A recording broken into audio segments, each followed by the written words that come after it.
Hey guys, and welcome back. Just hanging out in the infamous couch stretch. This is a stretch that's been popularized by Dr. Kelly Starrett.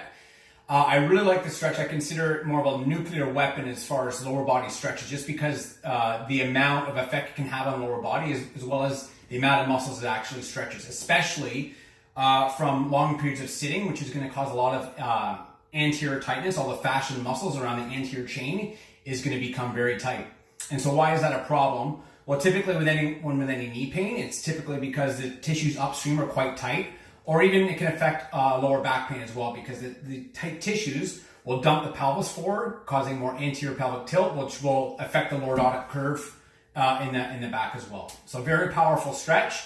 This is kind of the full version of it. So it's, again, don't get too excited because the word couch is in it. This is not an easy position to hold, but I'll give you 2 steps to basically build up to this position. Okay, so I am in the full version of the couch stretch. So starting with the knee is butted up against the wall, and then my front foot is stacked, basically heels stacked under my knee. The most important thing, there's actually 3 things we have to make sure we're considering when we're doing this, is that at all times we should be able to take full cycles of breath. Okay, so if you cannot take a full cycle of breath, it's too intense and you're going to have to back off, and I will show you those regressions. Second thing is we always need to have access to this glute, so squeezing the glute at all times.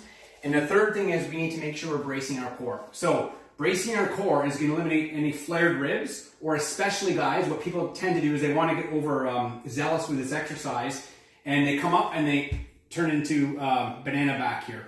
So again, bracing the core, which keeps the ribs down, is going to keep you in a neutral position.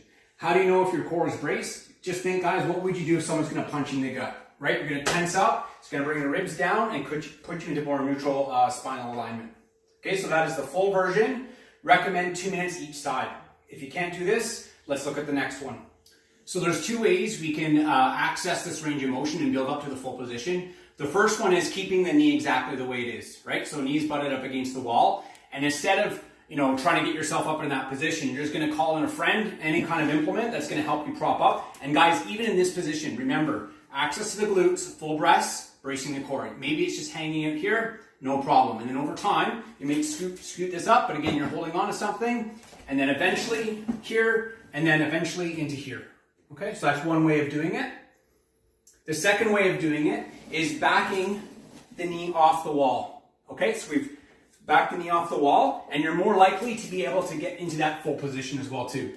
Each regression actually offers different opportunities on the musculature of the anterior compartment, so you might want to play around with both versions, just based on what feels best for you.